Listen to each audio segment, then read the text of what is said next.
आज आम्ही आलो होतो हॉटेल प्रसादालय ठाणे वेस्टमध्ये। इथं संत गजानन महाराजांच्या इथं जसं आपण जेवणाचं बघत असतो, जशी थाली असते किंवा जसं जेवण असतं तसंच आम्हाला इथं भेटलेलं आहे बघा। आणि तिथं आम्ही जेव्हा गेलो तो गेल्या गेल्या आरतीची वेळ होती।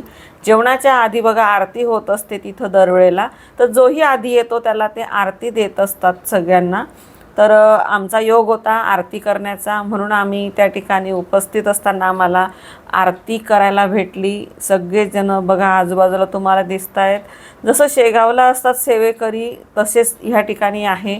आणि ही थाली आहे एकदम घरी आपण कसं जेवण बनवतो तशीच ही थाली आहे, जसं काही आपण शेगावलाच आलेलो आहे। तर बघा या ठिकाणी नैवेद्य पण ठेवलेला आहे बाबांच्या समोर, संत गजानन महाराजांच्या समोर।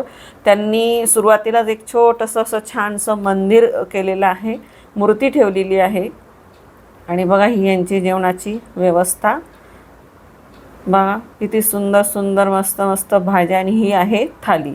तर ह्यामध्ये तुम्हाला पिठलं, भाकरी, पुरी 5 ते 6 प्रकारच्या भाज्या भेटतील। त्यानंतर पुरणपोळीचं ताट आहे आणि एक थालीचं ताट आहे। तर त्या ठिकाणी आम्ही 1 ताट पुरणपोळीचं आणि 3 थाली ताट घेतलं होतं बघा। तर आमच्या एका ताटामध्ये पुरणपोळी, आमटी, दूध, तूप असं सगळं होतं।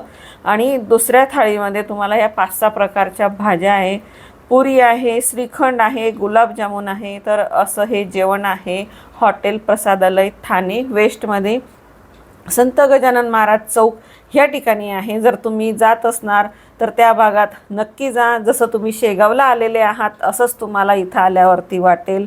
नक्की व्हिजिट द्या हॉटेल प्रसादालय ठाणे वेस्टमध्ये। जय श्री गजानन महाराज की जय। गण गण गणात बोते।